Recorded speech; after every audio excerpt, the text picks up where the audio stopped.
তো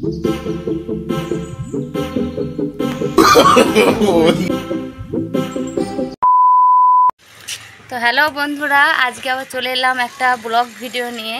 তো আজকে ব্লগ ভিডিওটা হলো ডিম ভাজবো রোদ্দুরে, ঠিক আছে। তো ভিডিও মানে আমি ফেসবুক খুলছি, ইউটিউব খুলছি, সব দেখাচ্ছে যে এত তাপমাত্রাতে মানে ডিম ভাজা হয়ে যাচ্ছে। তো আমরা আজকে পরীক্ষা করে দেখব আদৌ কি সত্যি সত্যি ডিম ভাজা হচ্ছে কি না।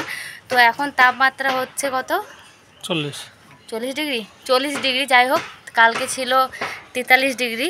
তো সেদিন করলাম না, তাই এখন দেখো এই একটা তোয়া নিয়ে চলে এসেছি, আর এই যে তেল, আর এখানে খুন্তি, ঠিক আছে। এই যে আন্ডা, হ্যাঁ এখানে ডিম আছে, ঠিক আছে। এই দেখো ডিম। তো আজকে সত্যি সত্যি আমরা তো ফোনে দেখছি, আমাদের বিশ্বাস হচ্ছে না, তো আজকে সামনাসামনি করে দেখি বিশ্বাস হয় কিনা। তো চলো দেখতে থাকো পুরো ভিডিওটা, তোমরাও দেখে নাও, ঠিক আছে। তো বন্ধুরা দেখতে পাচ্ছ তোয়া নিয়ে নিয়েছি। তো আমি তোয়াটা এখন রেখে দেবো।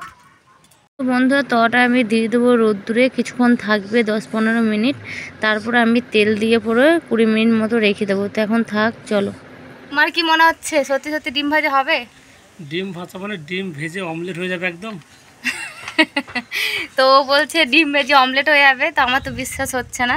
তো ফেসবুকে ইউটিউবে যেগুলো দেখা ওগুলো ফেক। তো এটা আমি আজকে প্রমাণ করবো। ভাবো যে আমি ক্যামেরাটা অফ করে রাখলাম, দিয়ে ডিমটা আমি গ্যাসে ভেজে নিয়ে চলে এলাম, নামিয়ে দিলাম, বললাম যে দেখো ডিমের অমলেট হয়ে গেছে, কিন্তু আমি ওটা করবো না, ঠিক আছে। সেই জন্য বলছি পুরো ভিডিওটা দেখতে থাকো, তোমাদেরও প্রমাণ হয়ে যাবে যে আদৌ কি 43 ডিগ্রি বা 40 ডিগ্রিতে কি ডিম আদৌ ভাজা হচ্ছে কিনা বা অমলেট হচ্ছে কিনা। তো আমি এখন তোয়াটা দিয়ে দিয়েছি, 15 মিনিট মতো থাক, গরম হোক, তারপর তেলটা দিয়ে ডিমটা দেবো, ঠিক আছে। তো পুরো ভিডিওটা দেখতে থাকবে, স্কিপ করবে না, ঠিক আছে। দেখে নিই তোয়াটা গরম হয়েছে কি না।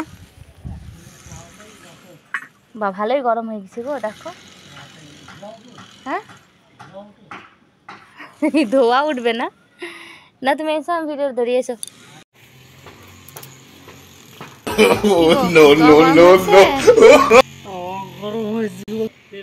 গরম হয়েছে তো, দেখো হাত দিয়ে আগে।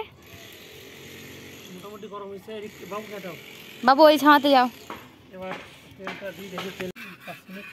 5 মিনিট, ঠিক আছে। ভালো করে তেলটা চারিদিক করে দাও, দিয়ে 5 মিনিট রাখো, তারপরে এই ডিমটা ফাটিয়ে পরে দিয়ে দেবো। তো বন্ধুরা দেখলে ও তোয়াতে তেলটা দিল, কিন্তু চারিদিকটা হয়নি, তাই আমি আবার চলে এলাম। তো তোয়াটা ভালো করে তেলটা দিয়ে দিলাম চারিপাশ। তো এখন থাকবে 10-15 মিনিট, তারপরে আসছি আবার। 2000 years later. এখানে দেখতে পাচ্ছ 15 মিনিট পর চলে এলাম, আর এখানে ডিমটা ফাটিয়ে দিয়ে দিলাম। তো দেখি কি হয় এবার। তো এবার দেখতেই পাচ্ছেন ডিমটা আমরা দিয়ে দিয়েছি। এবার ডিমটা দিয়ে 5 মিনিট রাখবো, দেখি যে কতটা অমলেট তৈরি হয়। মনে হয় না কি হবে কি না সঠিক বলতে পারছি না, তবে যদি হয় তো খুব ভালো। তাহলে এটা বোঝা যাবে যে ফেসবুকে কিংবা ইউটিউবে আমরা যেসবগুলো দেখি সেটা ফেক কি অরিজিনাল।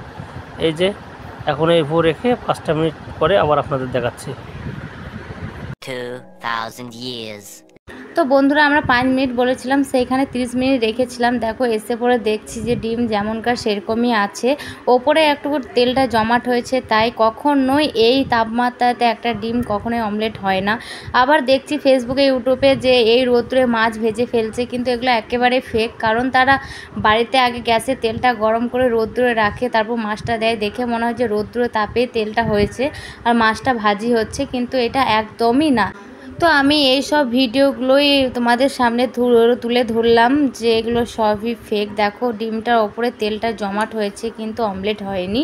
তো বন্ধুরা আমি এটাই বলবো যে যেটা সত্যি সেটাই সকলের সামনে যেন তুলে ধরে। তো বন্ধুরা ছাদে ছিলাম, এই যে নিচে চললাম, ছাদে আর থাকা যাচ্ছে না, খুবই গরম। তো তোমাদেরকে এটা প্রমাণ করেই দিলাম যে এই তাপমাত্রাতে একটা ডিম কখনোই অমলেট হয় না। তো বন্ধুরা এরকম ভিডিও দেখতে হলে আমার চ্যানেলটাকে সাবস্ক্রাইব করো, তাহলে আমি যাই ভিডিও করি না কেন তোমাদের ফোনে আগে পৌঁছে যাবে, তোমরা দেখতে পাবে। আর এই ডিমটা দেখো আমি ভেজে নিয়েছি, তো আমার হাজব্যান্ডকে দিয়ে দেবো, খেয়ে নেবে। তো আজকের মতো টাটা, দেখা হচ্ছে নেক্সট ব্লগ।